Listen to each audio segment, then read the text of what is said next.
back to another episode of Some Things, Some Places at Certain Times. Now, this episode is going to be a bit different in a few ways. First, I'll start with some not so good news. Sean will not be in this episode because he is still in Japan and I have moved back to the United States. And just the time difference between where I am with Central Time and where he is in Japan makes it really difficult for us to find a time that works for both of us. And we haven't been able to get anything going so far. That's why there's also been quite a long gap since the last episode. But there's so many movies that I want to talk about, that we want to talk about together. So I will make sure that we find a time that works, and I'll hold off on some episodes to make sure I can talk about them with him. For example, I just saw the new Dragon Ball Super movie, and of course he is in Japan, so I would love to hear what he has to say about it and his perception after seeing it when it came out in Japan. But for now, I'm going to talk about some things that I'm not so desperate to make sure both of us are here for. I just want to make sure we get some episodes going, because there's a lot of movies that come out that I watch, and I just love to talk about movies. So I wanted to get another episode going. So this episode, I will be talking about The Gray Man, the Netflix movie that came out a few weeks ago, about a month ago, and hopefully you can enjoy this even without my guest, my friend, joining. And another difference is this episode will be the first episode that will be added to YouTube. It is going to be just the thumbnail, the poster that's on the podcast for Spotify with the audio, but it will be on YouTube, available as well on my YouTube channel, which is just my name, Carson Woody. So you can listen to it there as well and share it to other people and watch it for anyone who does not have Spotify. So now I'm going to get into the episode talking about The Gray Man. Directed by the Russo brothers, starring Chris Evans and Ryan Gosling. I liked it. As always, we're going to start without spoilers. So let's talk about some basics in the beginning. The actors, first and foremost. I think all the acting was good. I really liked it. Chris Evans was good. I really liked his character. He was funny, and he really fits his part, in my opinion. At least, the way he portrays it is really good. And I remember seeing something, I don't remember if it was the Russo brothers saying this. I think it was, maybe one of them was saying Chris Evans in real life his personality is so different from Captain America, which is, of course, perhaps his most famous role that people have seen him in.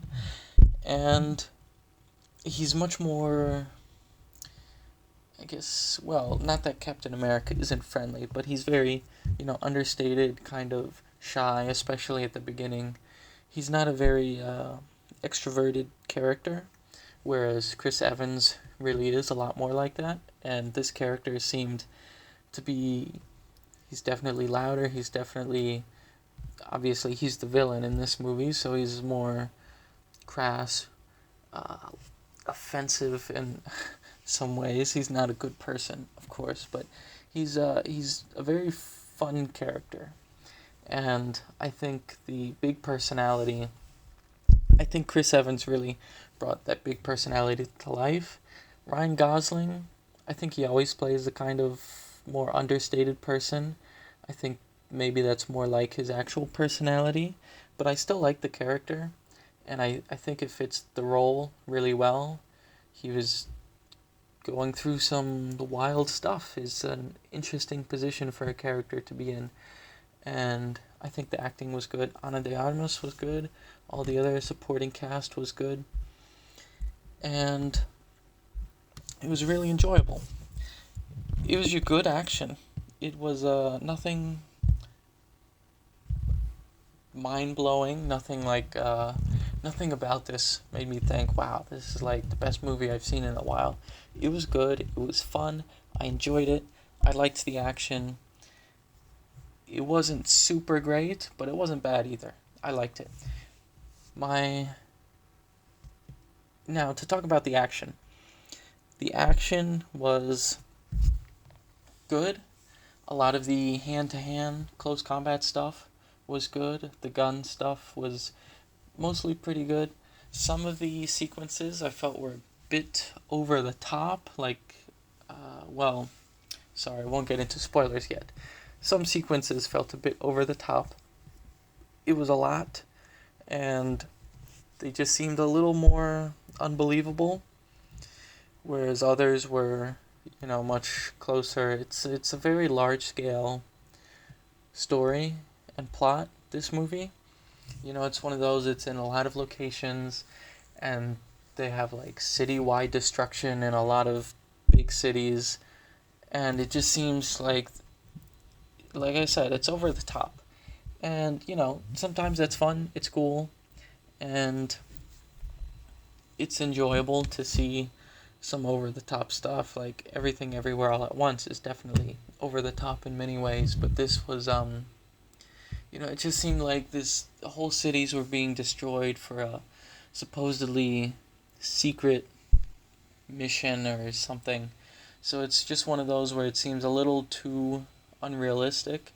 It's kind of hard to get past that at some points. And some of the sequences, you can tell they're using CGI body doubles, and it just goes to show this obviously was over the top because they had to put in a CG body, and that's not necessarily a bad thing. And it's not necessarily a bad thing just because it wasn't flawless CGI. It doesn't mean it was a bad thing, but it just seemed like it was all kind of beyond realism, and the fact that they had to use a CGI body double kind of, I think, speaks to that, and just kind of confirms that point. So, yeah, the action, I liked it. Like I said, the hand-to-hand, the close combat fighting was all really good. There are some details about weapon usage that I thought was really good and interesting and realistic, which I will mention later. But there were also some sequences that just, in general, the whole sequence was too much, which I will go into further detail later. The plot, I liked the plot. The overall story is good. For those who don't know, without spoiling it, Ryan Gosling plays this guy, a gray man who basically operates without the law, secret agent. He's a prisoner who gets hired by the government to basically be an assassin or do all these kinds of secret missions. If anything goes wrong, he's a prisoner. He doesn't exist. The gray man, he exists in the gray area of the law, sort of thing. So, these prospects always leave a lot to the imagination. They always really give you a lot that you can do. And, I like secret agent stuff, the action, and things like that. So, it's cool, it's interesting, and it is a story I like. If they did a sequel to this, I would be happy to watch it, and I think it would be really cool. But I also think it's just fine on its own, because the story does kind of, it doesn't leave it obviously open for a sequel. And I think that's fine, as it is. The music, nothing about the music really stood out to me. I can't think of anything musically that made me think, wow, I really like this soundtrack or the sound effects or anything like that. It was just, it was good enough. There's nothing negative to say about it, but there's nothing particularly remarkable about the music either. So, the biggest thing is just some things feel a bit unbelievable. Some things are a little, it was just a little bit too much, and it's not perfect. It's not the best movie of the year or of the month even, but it's good, it's enjoyable, and it's on Netflix. So if you have Netflix and you have the time to watch it, it's 2 hours, go ahead and watch it. It's definitely worth watching, in my opinion. Now I'll give it a rating out of my 10 points. I would give it a 7, I think is what I'll say. And yeah, it's a 7. It's a good movie. I enjoyed it. I liked it. I'll recommend it to other people. If you like action in general, I think this is quite a good action movie. It's very enjoyable. If you like the actors, I think you'll like it. There's a lot of stuff in it that's really cool. It's fun, entertaining. It's nothing incredible, nothing that blows my mind or, is game changing, but it is a good, fun movie if you're sitting at home and you want to watch something on Netflix. So that's it, 7 out of 10. Now, from here on out, I will get into spoilers. So, if you haven't seen it yet, stop listening now and go ahead and give it a watch. Now I will be getting into spoilers. So, I have a few notes written down, and let me just take a look through them here, starting from I was writing these down as I watched the movie. One of the first things I noticed was, now a lot of these are some small details that I thought were good or bad. So let me just go through my list here. The first thing I have is the challenge and password. There is a point in the movie where Ryan Gosling's character is going to Six, is the character's name, Six. He is getting picked up, he's getting on a plane to go somewhere. And the guy he asks, do you have a challenge and password? I forget exactly how the exchange goes, but they basically ask for a challenge, to which someone says a word, and the other person asks for the password, to which they reply with the password. That's not how you use actual challenges and passwords. So it's one of those things, when you know about it, it bothers you. Of course, with my military experience, I know about some of these things, especially when it comes to action or military movies, and they bother me because they get so many things wrong. And that's not the reason for movies being bad, but sometimes if it just gets everything wrong, it's like, does nobody even bother to check? Now, with the challenge and password, the way it works is you use the challenge in a sentence. If you're guarding something, right? So like the people who were working on the plane, guarding the plane, they would speak a sentence with the challenge used as a word in that sentence. And then Six would come up and use the password in a sentence. For example, if the challenge is blue and the password is rain, then it would be something like, hi, have you seen that blue sky today? And then the password would be used in something like, oh, I don't know, I think it's gonna rain. So that way, if any enemies are listening, they don't know what the actual challenge and password is, because if they just say it, then anyone can then walk up and use the challenge and password, which is kind of redundant. So, or kind of useless at that point. So that's one of those things that just stuck out to me. As a movie, it really doesn't affect the movie at all, right? But for those who know, it sticks out. But for those who don't, it has nothing to do with the plot or really anything. So yeah, that's just one thing I noticed that I wrote down. The next thing I have is there's a point where Chris Evans' character, Lloyd Hansen, says, who likes cats? I happen to know for a fact Chris Evans is a big dog person. You might have seen it on social media or in the news. He talks about dogs a lot. And I don't think he hates cats, but he's like, if you like cats, then why don't you just like dogs, because they're better, or something like that. He's a big dog person, so I think that, I don't know if that's why it was in the movie, or who wrote the script, but maybe he even ad-libbed it, I don't know, but that just stuck out to me. I was like, hey, that's funny. I happen to know Chris Evans prefers dogs, so maybe that's a bit of his personality coming through into the character. And like I said, I think he was really good in this movie. I really liked his character. So that's another little thing. I think if you're a Chris Evans fan, you will know this, and when you hear it, you'll enjoy it. Now, the next thing I have is the skydiving scene.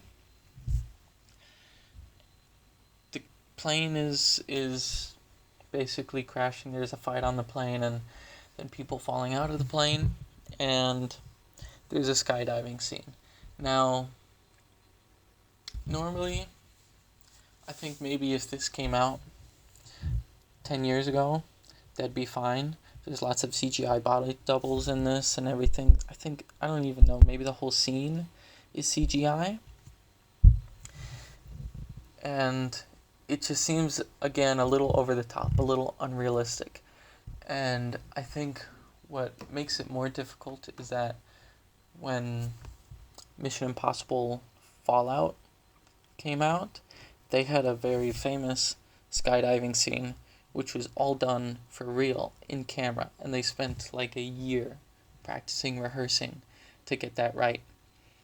And the fact that they did all that for real, and then this movie had so many CGI body doubles where, you can tell it's a CGI, it just makes it seem all the more unrealistic. Like, it's just too much. The concept of the scene is just a little too much, a little too unbelievable, a little unrealistic, just goes beyond what you think is capable with the characters and the physics of it all. So that scene, I think, is a bit of a negative for me. It's just one of those that's just a little too much. Now, the scene with, I don't remember the character's name. Just give me a second and I will look it up. But when Six goes to get a new passport, finds the guy to basically give him a new identity to go on the run, Laszlo Souza, that's the character's name, played by Wagner Moura. When he goes to Laszlo Souza's place to get the new identity to be hidden, and then he captures him with the trapdoor. I thought that was cool. Their little exchange was cool. Like, I think it was good enough to show that this character was really, taking his time to make sure he captured him properly, not giving himself away, not giving away his true intentions.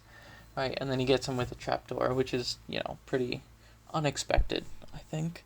I guess maybe not unexpected, but like, who really has a trapdoor in their basement? So, it was fun. It was cool. I like the scene. I like the actor.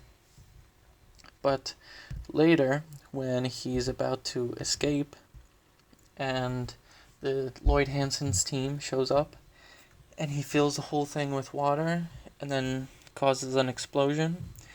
And I don't remember this perfectly, and, it's hard to tell everything that goes on, but it looked like there was maybe a bit of an air pocket at the top before the explosion went off. So the explosion wouldn't really work that way. It depends on where exactly the explosive was, if it was right against the door or not. But if the explosive was under the water, then it probably wouldn't have opened the door. If the explosive was attached to the door and Six was underwater, then that might work, but still, you're putting a lot of pressure.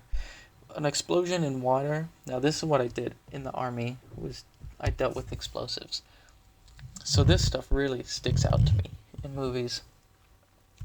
An explosion with water is much stronger because it's a shockwave, basically, and it's just causing the particles to push against each other. Just like a wave in the ocean flows through, the same thing happens in air.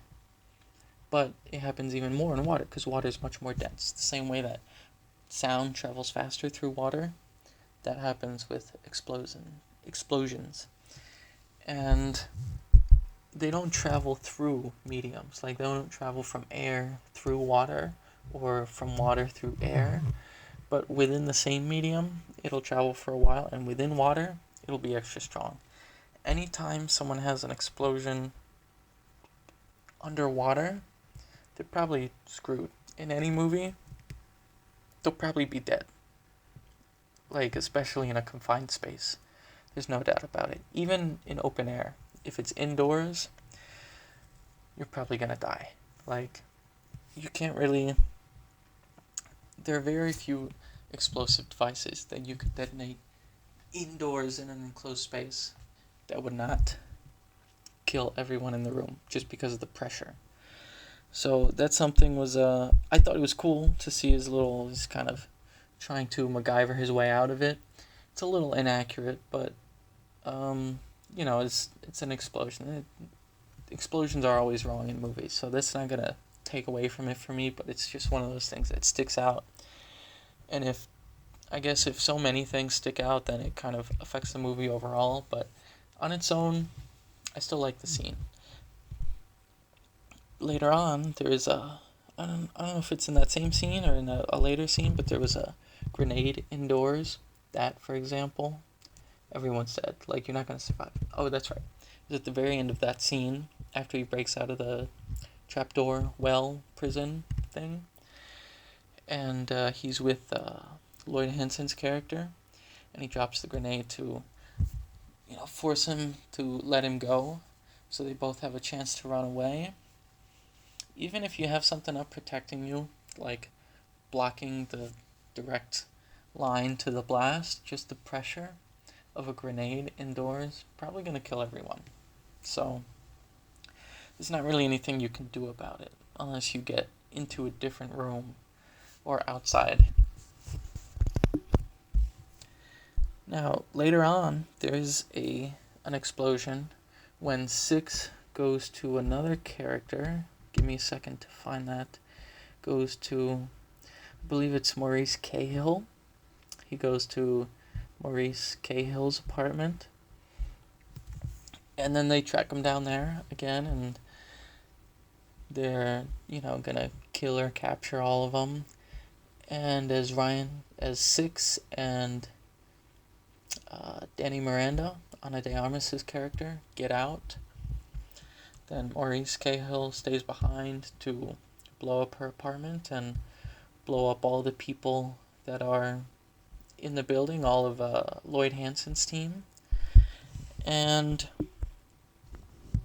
there really wouldn't be an explosion because the windows were open, so the gas wouldn't have anything to build up to build the pressure, which would then, an explosion would be, the pressure getting too high and then bursting out.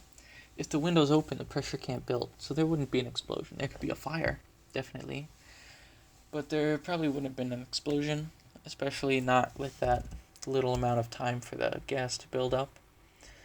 But again, it's a movie.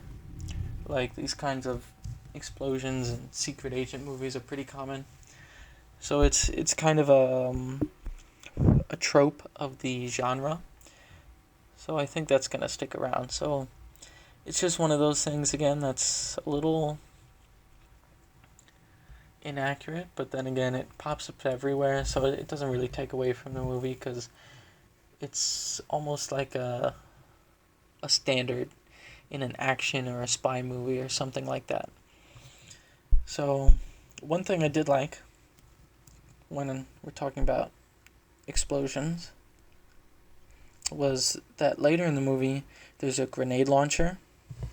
That sounded accurate to my recollection of using a grenade launcher, which was quite some time ago. But like it's a very small sound, that doesn't sound like a gun, of course. It's more just like the doo doo, that kind of sound that it had in the movie. That was accurate. And the use of the weapon seemed pretty accurate. The use of weapons in general, I thought was pretty good in this movie. Except for one. There is a scene where they use an RPG, a rocket-propelled grenade, and it's accurate. RPGs are not very accurate. That's why the U.S. Army doesn't really use them. We use a much more expensive type of rocket grenade, which is very different. It's very expensive and it's single use. An RPG you can reload and with another grenade rocket and use it again. But they're not very accurate. So the fact that they often seem accurate in movies is kind of, another thing, just another inaccuracy that always happens in movies. And if you know about it, then you know about it. Now, there was some other things like the character. Again, another thing I liked about Chris Evans' character and his acting. Again, I don't know who wrote this line, or if Chris Evans came up with it or anything, or something like that, if it was pre-planned or ad-libbed in the moment. But I don't remember the line exactly, but Chris Evans' character, Lloyd Hansen, refers to Six as a Ken doll, and Ryan Gosling is playing Ken in the upcoming Barbie movie. So I thought that was another cool real-life reference done by Lloyd Hansen. And I like to see those things. It's just cool, if you're a movie fan, if you're a fan of the actors and of the film industry, and you kind of know these things that are going on, then it's fun to see. This isn't the most serious movie. This isn't the most incredible movie, of course, like I said.